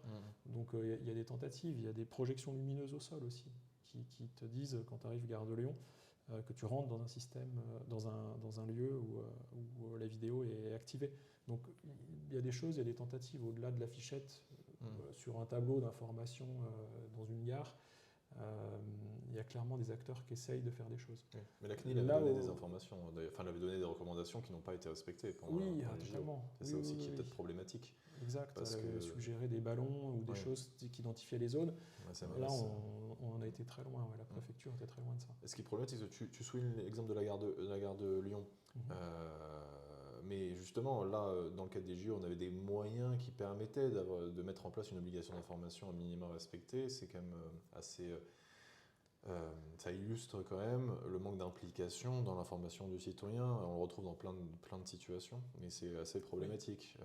Même si, et tu l'as dit, l'utilisation de l'outil présente un avantage, derrière, ça n'empêche pas d'informer le public qu'il est filmé, surtout avec des systèmes automatisés. On est quand même dans un territoire où on protège les droits fondamentaux. Là, clairement, on n'y était pas. Sur 2 points, sans faire l'avocat du diable, mais tu disais ces outils présentent un intérêt. Je suis tout à fait d'accord, effectivement. Ça permet d'automatiser des tâches et de permettre effectivement d'améliorer ne serait-ce que de 10% peut-être la détection de certaines choses. Mais est-ce qu'on ne pourrait pas avoir peut-être 2 bémols qui viendraient compenser ça? Le premier déjà, c'est la question de la sobriété énergétique, parce que c'est vrai que l'utilisation d'outils algorithmiques, on va reconsommer donc du matériel et de l'énergie. Donc on a besoin de matériel et prendre des terres rares, d'ouvrir peut-être une autre mine dans un autre pays pour aller construire nos caméras, plus ensuite effectivement l'électricité. Donc on a peut-être ce premier point. Le deuxième point, c'est peut-être aussi le problème du politique qui va se servir de ce message-là pour expliquer que la surveillance généralisée, regardez, ça marche, c'est une bonne chose. Voilà, et c'est peut-être plus ce point-là qui me pose problème à titre personnel, puisqu'on voit que là, malgré un rapport nuancé, le premier réflexe a tout de suite été, par beaucoup de représentants de la nation, de dire ah oui, mais c'est bon, maintenant, du coup, on y va. On va y aller. Ce qui n'est pas ce que dit le rapport. Et aux dernières nouvelles, ça a l'air d'être la tendance, de dire on va y aller, on va maintenir le dispositif. Absolument. Oui, tu as raison, et je partage. Et tu parlais de proportionnalité, je crois que tout est là. Des caméras, il y en a déjà un peu partout, on n'a pas forcément besoin de nouvelles caméras. C'est le logiciel qui va être derrière. C'est sans fin après les caméras, on peut en rajouter, en rajouter. Mais je dirais qu'en tout cas sur les lieux critiques, elles sont déjà là. Après, il va y avoir du logiciel, il va y avoir du logiciel connecté, donc il va y avoir de l'Internet, donc il va y avoir de la consommation d'énergie, il va y avoir du traitement, donc il va y avoir du stockage, incontestablement. Après, ce stockage, il n'est pas perpétuel, dans le respect des droits, une nouvelle fois, les données, elles s'écrasent. Donc, il y a un usage, dans l'usage et dans le cadre. Je reste sur ma position en me disant qu'il y a une proportionnalité entre l'usage, ce que ça apporte et ce que ça coûte, qui est intéressant. Voilà. Et après, politique, je ne partirai pas parce que je n'ai pas j'ai pas de vie politique. Comme je le disais tout à l'heure, je suis plutôt globalement protecteur de la vie privée, des données personnelles et des droits fondamentaux. Donc voilà, ma position, elle reste sur l'équilibre, l'usage raisonnable et les principes de respect des droits fondamentaux, de la vie privée, de la liberté d'aller et venir. Je reste un grand défenseur de ces principes. Donc pour moi, ça s'inscrira toujours dans une proportionnalité. Le politique veut y aller. Je te disais, si on y va sur du bagage à un moment donné, pourquoi pas. Si on y va sur la surveillance massive, effectivement, et l'usage de la reconnaissance faciale, je ne serai pas dans les partisans et je ne serai pas dans les défenseurs de ce projet. Vraiment. Mais c'est vrai parce que je repensais aux déclarations post-JO en montrant les statistiques, regardez sur le périmètre de surveillé par les caméras de vidéoprotection, on a eu une diminution de la délinquance sauf que qui a remonté tout de suite après la fin du dispositif. Oui, tout à fait. Et en fait, on sait que c'est la présence il y avait une présence massive policière. Voilà. Il y a des policiers partout, forcément il y a moins de délinquance, moins de crimes. Il y a eu une forme d'accalmie qui est liée à plein de facteurs et pas juste à la présence de vidéoprotection algorithmique qui n'était par ailleurs pas présente dans les transports, dans les rames de RER ou de métro ou autres, et qui n'a pas empêché qu'à ce moment-là c'était calme, il y avait eu très peu d'agressions, très peu d'incivilité. Et il n'y avait pas de caméra. Voilà. Par contre, il y avait une forte présence policière, il y avait effectivement beaucoup de contrôle de sécurité. Paris, puisqu'on parle des JO, était globalement très calme à ce moment-là. Elle était vide, la capitale. Elle était peuplée de plus de touristes et de touristes olympiques en plus, qui sont dans une bonne ambiance. On l'a clairement, pour avoir été dans ce cœur géographique à ce moment-là, c'était étrangement calme et bon enfant par rapport au quotidien. Et donc ça l'explique, ça n'est pas que les caméras qu'on crée ça, bien évidemment. Avant de passer à la discussion sur ton métier, pour que tu nous le décrives un petit peu plus en profondeur, j'aimerais poser une question générale, parce qu'on va revenir sur l'intelligence artificielle après, quand on discutera du métier. Ouais. Est-ce que tu as une opinion sur les événements récents en matière d'intelligence artificielle? Alors ma question est très vague parce que énormément de choses. On pourrait parler uniquement d'IA générative pendant 2 heures, avec tous les événements qui se sont produits avec l'arrivée de DeepSeek notamment. On pourrait parler de manière plus générale des utilisations de l'intelligence artificielle au sens large qui permettent effectivement aujourd'hui de moderniser, de réaliser quand même des opérations assez sympathiques. J'écoutais le service de sécurité, les pompiers dans la région utiliser certains algorithmes prédictifs justement d'accidents récemment. Donc il y a pas mal de maires qui essaient de mettre en place des outils d'intelligence artificielle pour automatiser des tâches, réduire la consommation énergétique. Voilà, il y a beaucoup de choses. Ton opinion générale sur ce qui se passe en ce moment, parce que quand même 2025 va sûrement être encore une fois une année d'intelligence artificielle. Oui. Je suis assez actif dans le suivi, bien évidemment, de ces sujets ces derniers mois. Et j'ai presque, moi, ressenti une forme de fatigue par l'actualité, je vais la qualifier d'actualité, qui n'arrête pas tous les 2 jours. On nous sort un nouveau benchmark, la mise au test, la mise au banc d'une technologie qui sort des scores. J'ai l'impression de retrouver l'époque des smartphones avec les benchmarks. Tel smartphone, il est plus puissant que celui-là, puis cet OS-là, il est plus fluide, et puis la qualité de photo. C'est un peu pareil, mais là, c'est dans les IA en ce moment. Et puis, ouais, la volonté de prendre un peu de recul. En tout cas, moi, personnellement, je l'ai ressenti comme ça en 2024. Et puis, j'ai pas réussi. Peut-être en 2025, je réussirai. Faire un petit pas de retrait sur le sujet des IA génératives particulièrement, parce que les IA génératives ne sont qu'une toute petite catégorie des IA. Et puis oui, on a une course à l'IA qui consomme le moins, l'IA qui est la plus performante en termes de résultats. Elles ont toutes un peu leur spécialité. Il n'y a pas une semaine où même on ne découvre pas des nouvelles IA génératives qu'on n'avait pas vu venir. La semaine dernière, c'était Qwen. Moi, je n'avais pas trop suivi ce projet. Qwen, c'est l'IA générative d'Alibaba. Alibaba, géant chinois, on parle beaucoup de DeepSeek, mais d'un coup, il y a Qwen qui est passé par la fenêtre, qui se retrouve dans les benchmarks aussi. On parle d'investissement, de résultats, de performance. En plus, les investissements, il semblerait, ou en tout cas, il y a aujourd'hui dans la presse des éléments qui tendent à démontrer que les investissements annoncés ou présentés sont en réalité pas ceux qui ont été menés. Donc, je dirais qu'il y a beaucoup de bruit aussi. Et que ça n'est qu'une partie émergente de l'iceberg que constitue l'IA. En 2024, à la rentrée, me semble-t-il, ou avant les vacances, au mois de mai, j'avais co-dirigé et animé une table ronde qui s'appelait l'IA en vrai. Et justement, déjà au printemps, donc il y a 1 an, j'avais envie de parler de pas l'IA générative. Oui. Et dans l'introduction, c'était un peu, voilà, on ne va pas parler d'IA générative, on va parler d'IA industrielle notamment, et peut-être d'automatisation même, pour un petit peu encore faire tomber le sujet, et se dire déjà comment on définit l'IA, quels sont ses usages. Elle est là depuis longtemps, depuis de nombreuses années, et elle fait des choses en industriel qui sont déjà très fortes et très avancées. Et on a des grands acteurs et des grands champions français aujourd'hui qui sont complètement hors des radars, parce qu'on se focus sur OpenAI, ChatGPT, Gemini, DeepSeek, on est sur les IA généralistes, les IA génératives généralistes, et on a oublié qu'après il y a des entreprises, il y a des industriels et qui font des choses avec du logiciel et de l'IA. On est, nous, un petit acteur au niveau d'Altametris, et on fait des choses, de la détection d'anomalies dans des images, voilà, à notre périmètre, à notre niveau, qui sont super. Et puis il y a des très gros comme Dassault Systèmes, qui fait de l'IA industrielle, qui investit dans l'IA industrielle, et qui va faire des choses pertinentes. Et puis il y a des IA plutôt métiers, y compris des IA génératives. On a aussi des boîtes, on a aussi dans la legal tech des acteurs comme Tomorrow, comme Ordali, qui proposent des choses qui sont très sympas, des petites boîtes, des petites startups. Donc voilà, il y a un focus des médias et de l'actualité sur les IA génératives. C'est incontestablement un sujet, ça change les métiers, ça change beaucoup de choses, ça change l'enseignement, ça change la vie des étudiants.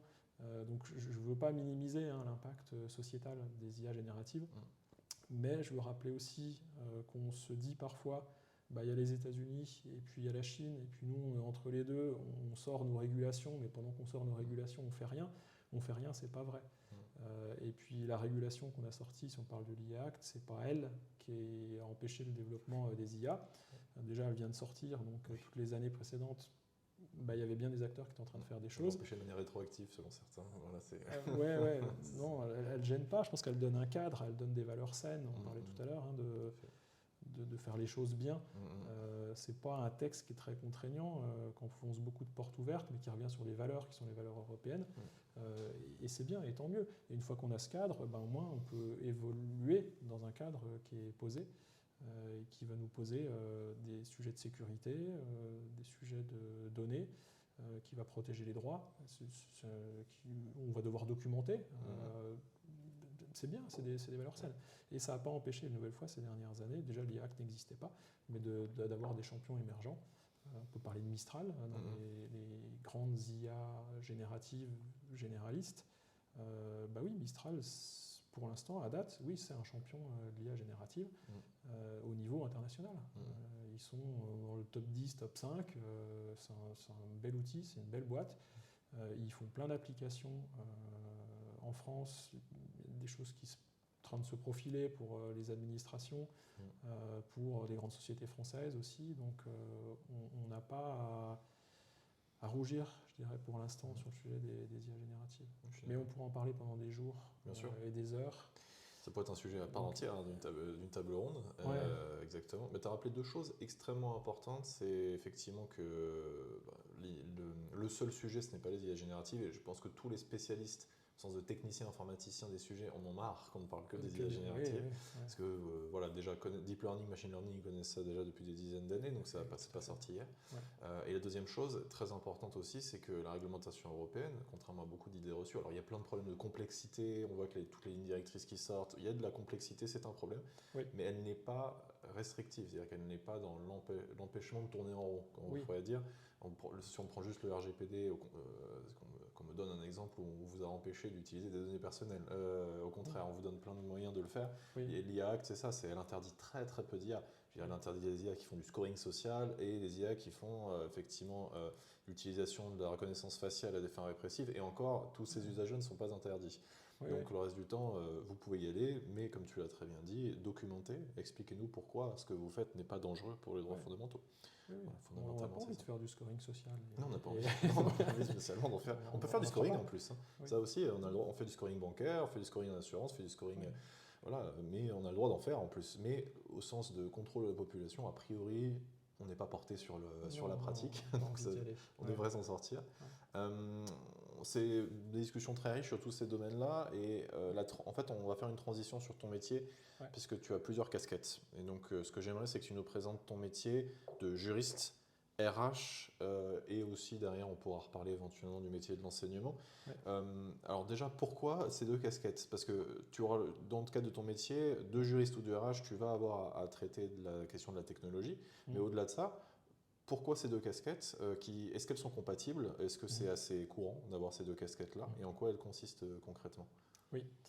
Le premier métier, on l'a compris tout à l'heure, quand je présentais le parcours universitaire, c'est juriste, effectivement.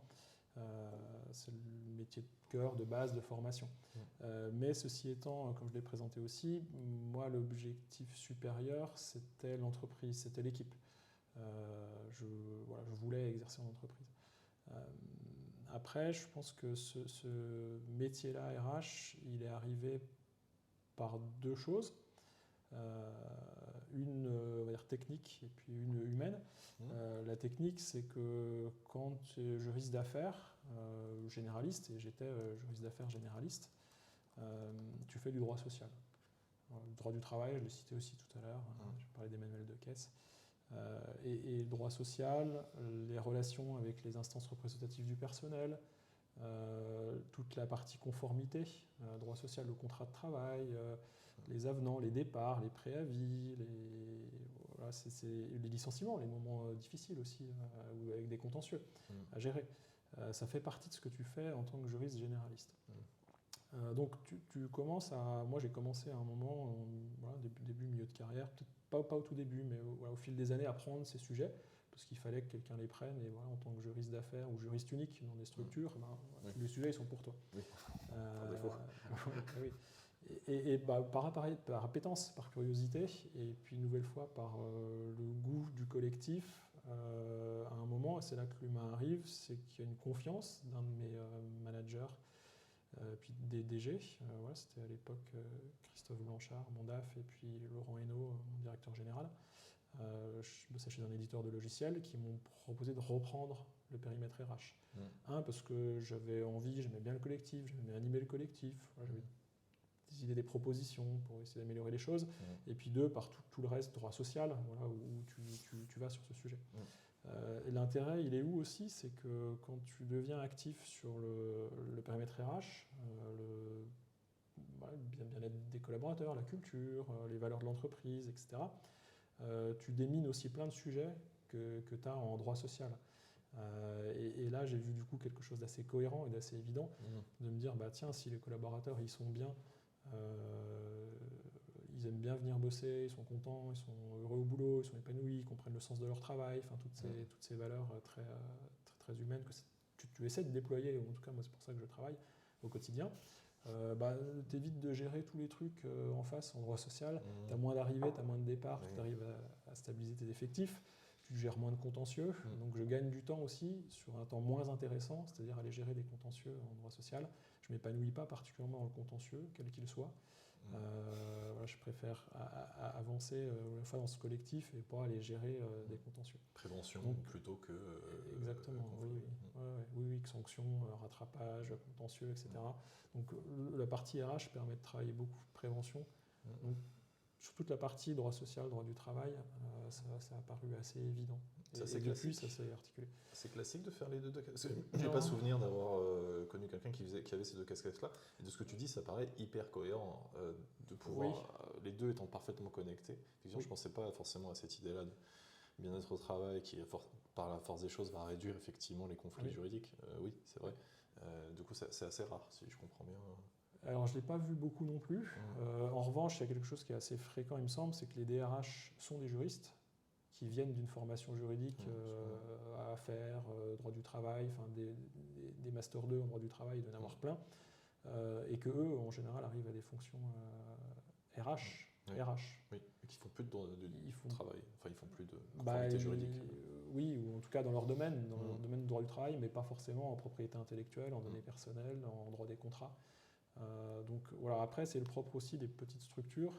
J'ai globalement toujours évolué moi, dans des structures de 50 à 200 salariés, donc on prend parfois plusieurs casquettes. D'accord.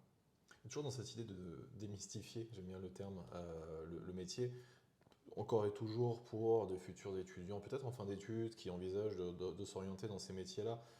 On a toujours une vision un peu floue de ce que ça va être concrètement, parce que c'est touché à énormément de pans de l'activité de l'entreprise. Gérer l'humain, ça veut tout et rien dire. Est-ce que tu as quand tu es rentré dans ce métier, tu as quand même beaucoup d'expérience maintenant, est-ce que tu as des choses qui te paraissaient avant insurmontables, qui en fait se sont révélées être assez faciles à gérer? Tu me donnais un exemple la dernière fois que je trouvais ça effectivement très, très drôle, mais ça illustre bien. C'est le fait de dire j'arrive, je dois faire de la conformité juridique, mais à 16h par contre il faut que je pense à recommander le café pour pas qu'il y ait d'émeutes dans l'entreprise. Donc concrètement, comment tu gères tout ça, comment tu l'appréhendes? Dans un équilibre permanent, pas toujours simple à gérer, frustrant aussi parfois, de gestion des priorités. Il m'arrive d'avoir des interlocuteurs, j'en ai eu un hier, je ne sais plus, on jongle sur un fil, tu sais. Tu as plusieurs sujets, parce que tu as plusieurs casquettes, ils sont tous importants. Donc il faut à un moment faire un choix entre, le café ou le dégât des eaux, ou la fontaine, ou c'est hyper prioritaire, parce que s'il n'y a plus de café, c'est pas possible.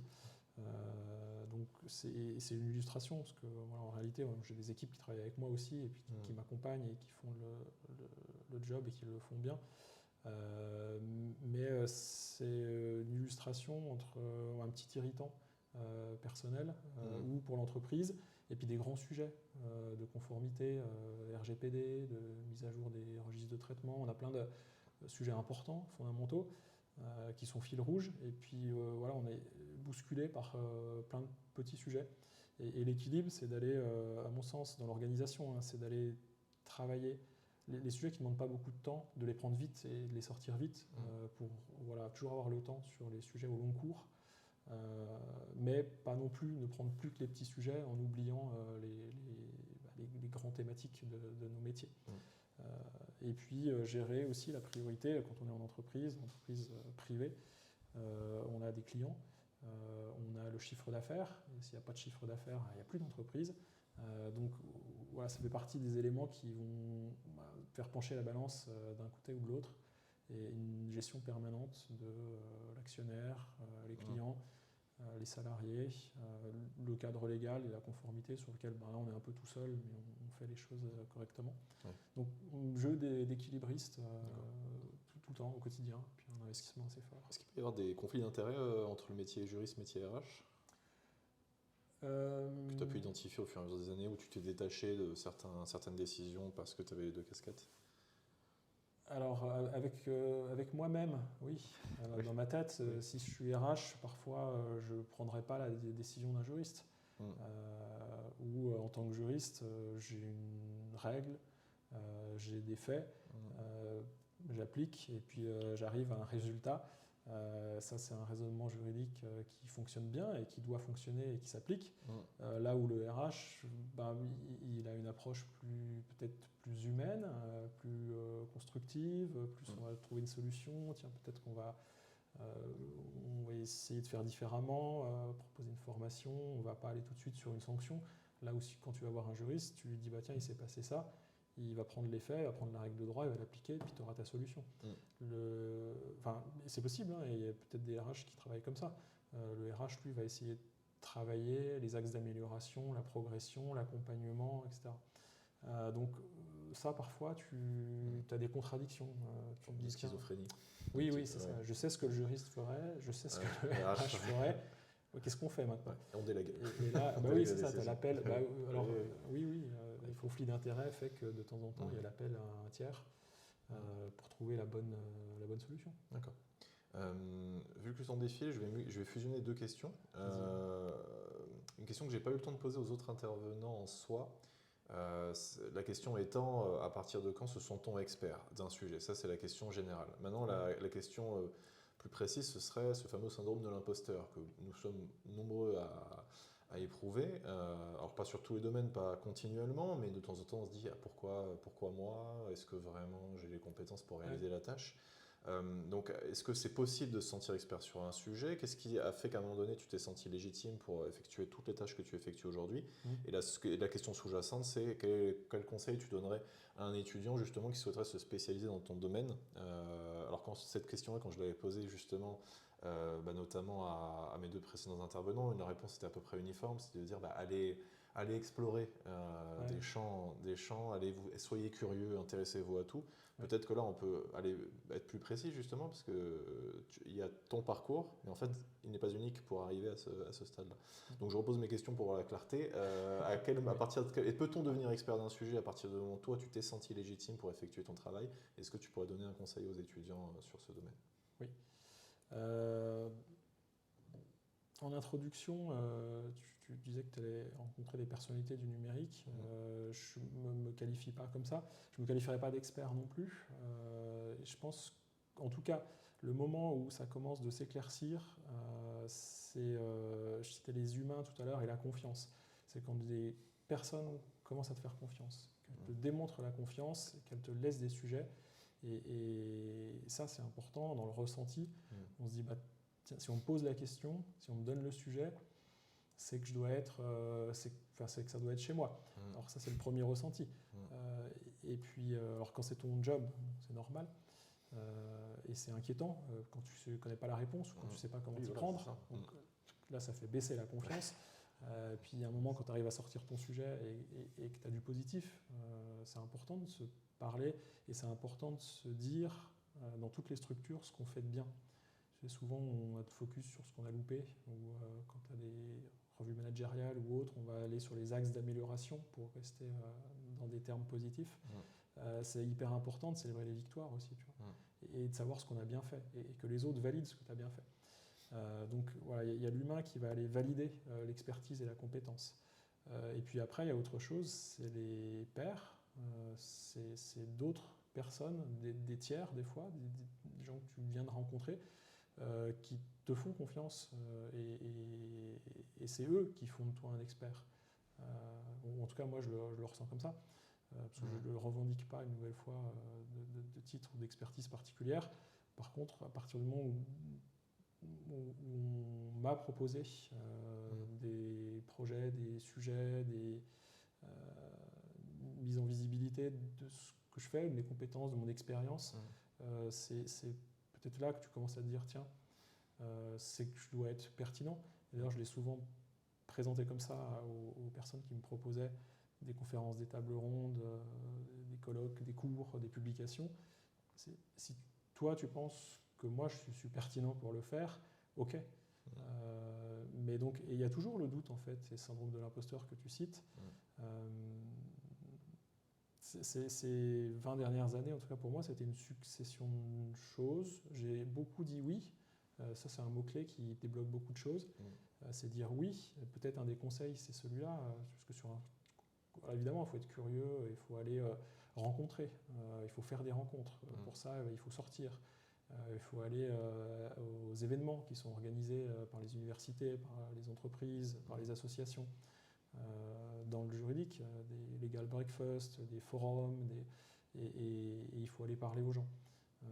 Parce que c'est là qu'on va faire une rencontre, ajouter quelqu'un sur LinkedIn, suivre un peu son actualité, rebondir sur une publication, sur un commentaire, et il se crée des choses à ce moment-là. Et quand on dit oui, j'ai dit oui dans le passé, c'est en disant oui que j'ai donné mon premier cours un jour, parce que je n'étais pas enseignant, je n'avais pas vocation peut-être à l'être, même si à une époque c'est clairement un débouché qui m'intéressait. J'ai dit oui je dis tout à l'heure que j'avais fait un bac économique et social. J'ai dit oui à ma professeure principale qui, quelques années après, m'a retrouvé, à l'époque ça devait être Facebook, et m'a proposé de donner une journée de conférence ici à l'Université de Bourgogne sur le droit des médias. Ça s'appelle le droit des médias dans un contexte Internet. On devait être en 2008. Elle animait la sensibilisation aux médias dans les lycées, le Clémy, je ne sais pas si tu connais un petit peu le Clémy. Pas trop. Et donc elle m'a proposé de faire une journée de conférence à destination des professeurs. Donc je me suis retrouvé plutôt en début de carrière, sans jamais vraiment avoir enseigné, à aller devant une cinquantaine de professeurs de lycée pour moi faire 7 heures de cours sur le droit des médias. Donc quelqu'un m'a fait confiance. Si tu veux, l'instinct naturel à ce moment-là, c'est de dire non. Oui. Autopréservation. Ouais, c'est ça. Je ne sais pas le faire. Je suis encore relativement en début de carrière. Je suis pas sûr du coup là, tu vois. Oui.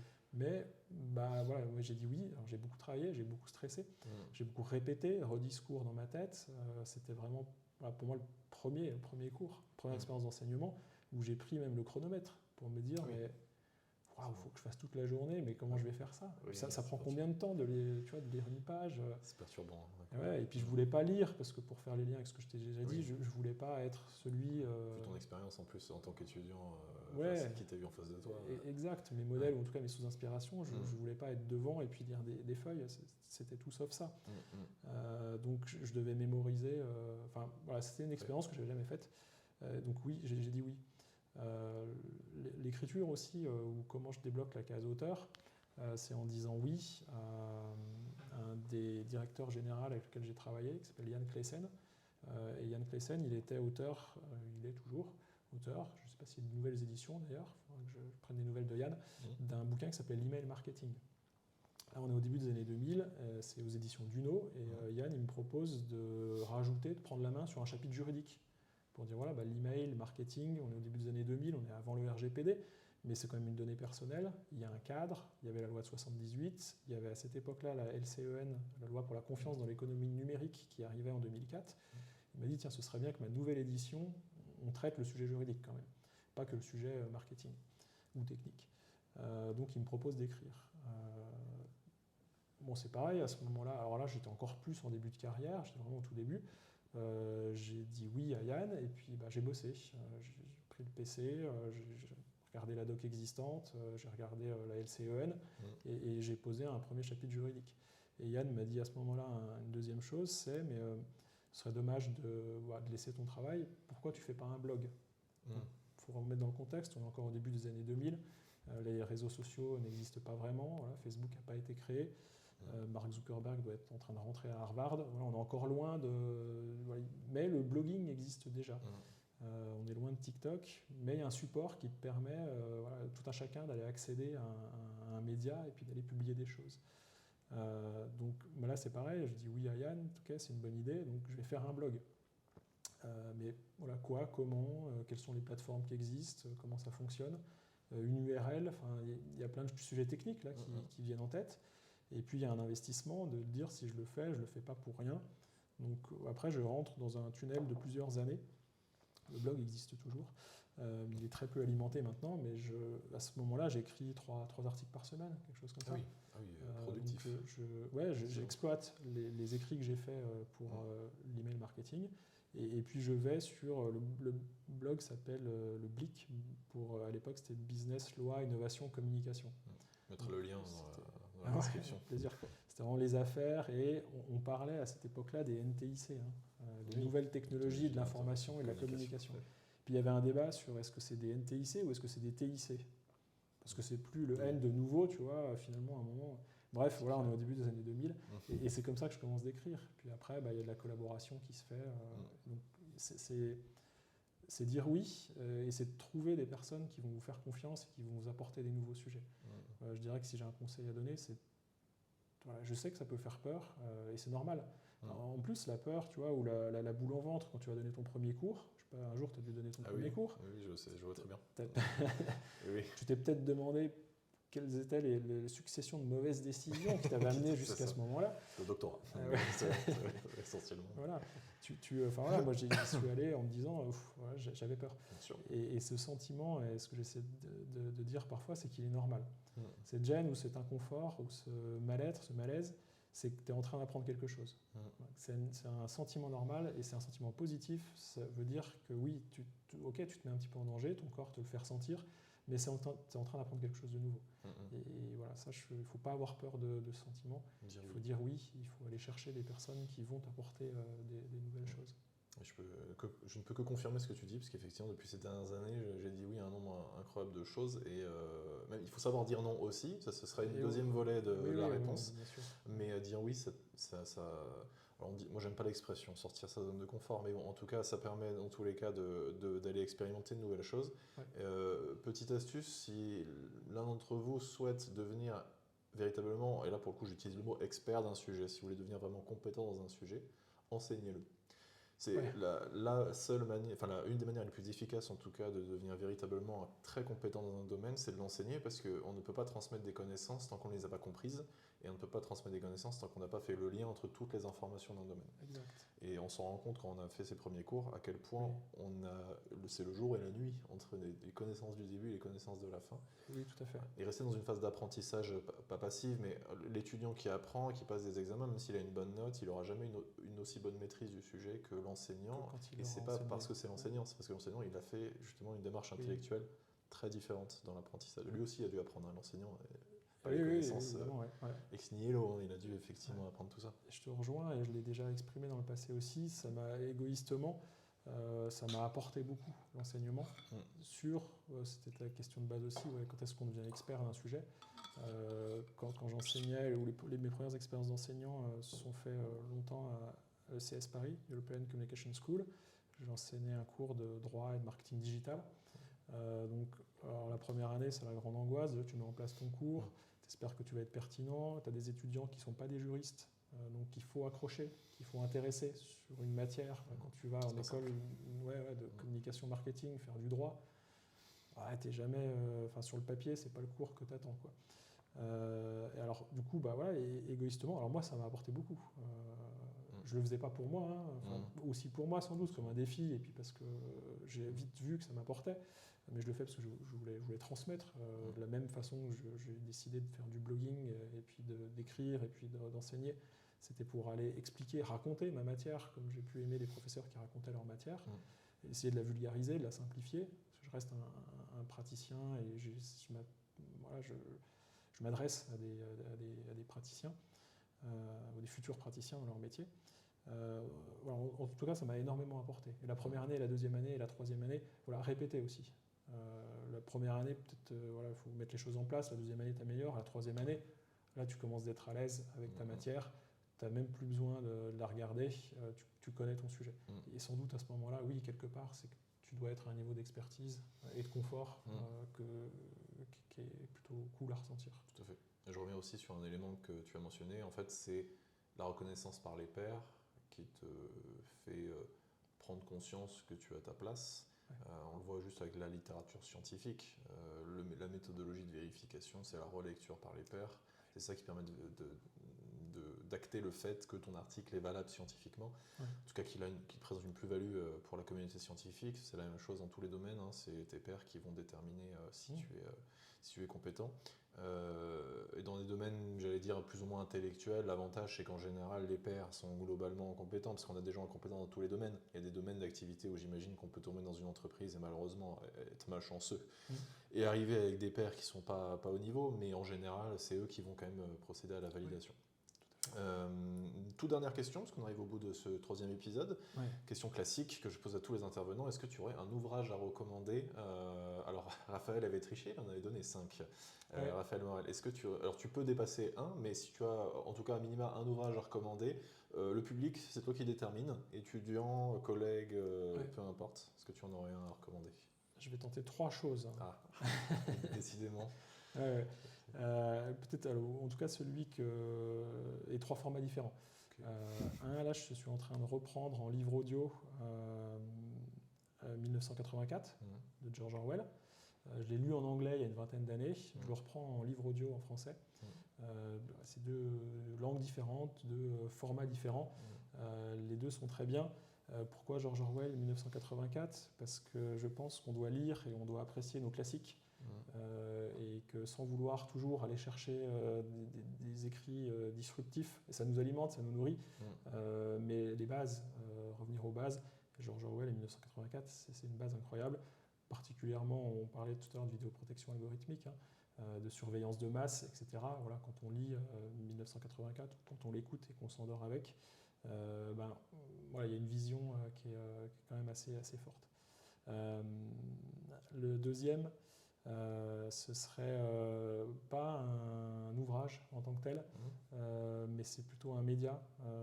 Moi, j'aime bien citer en ce moment The Conversation, qui est un média gratuit en ligne, qui est un média de collaboration entre les universitaires et une équipe de journalistes. Donc voilà, je pense à The Conversation. On mettra le lien aussi dans la description, allez voir, c'est très intéressant. Vraiment très intéressant, vraiment très qualitatif. Et puis j'ai un ami de longue date là-bas qui est Laurent Beignet, que j'aime beaucoup et qui va me faire un travail hyper intéressant. Et puis le troisième, pour faire retomber un peu le sujet, on parlait de l'anglais, du maintien de l'anglais, de la langue, c'est pas forcément évident. Donc c'est de lire en anglais aussi. Et en ce moment, je suis en train de lire Winnie the Pooh. Comme ça, on fait retomber un peu le sujet en fin de podcast. Dans son texte original, en anglais. Et c'est pas qu'un livre pour enfants. Il y a quelque chose de très attachant dans ce personnage et dans cette écriture. C'est du vieil anglais, donc c'est pas si évident que ça à lire. Je vous mets au défi d'aller lire Winnie the Pooh. Et on y trouve des valeurs très simples, mais ça fait bosser la langue. Et je crois que c'est important de nous faire toujours travailler quand on ne le pratique pas, parce que voilà, ici en Bourgogne ou dans un environnement assez franco-français, c'est de jamais lâcher aussi ce sujet, avec toujours le grand conseil de la curiosité, qui soit linguistique, technique, voilà, d'aller sur plein de sujets et de mélanger tout ça. Ça donne des profils intéressants. 3 formats très différents, effectivement. Merci beaucoup pour ces recommandations. Se clôture ce 3e épisode du podcast Réflexion et Résonance avec notre invité Régis Jacquin. Régis, merci beaucoup en tout cas. C'était vraiment, vraiment passionnant. On avait enfin un praticien justement dans ce podcast-là et on voit que le retour de la pratique Et on le voit d'ailleurs dans les exemples que tu donnais, permet de vraiment visualiser concrètement les défis qui sont face à nous en matière de droit du numérique. On n'a quasiment pas parlé d'IA générative, ce qui est une excellente nouvelle. Oui, on a enfin pu dépasser bien, un petit ouais. peu ce débat-là. J'espère en tout cas que cet épisode vous a plu et que vous regarderez aussi avec attention le 4e. Au revoir à tous et merci beaucoup Régis, au revoir. Merci Pierre.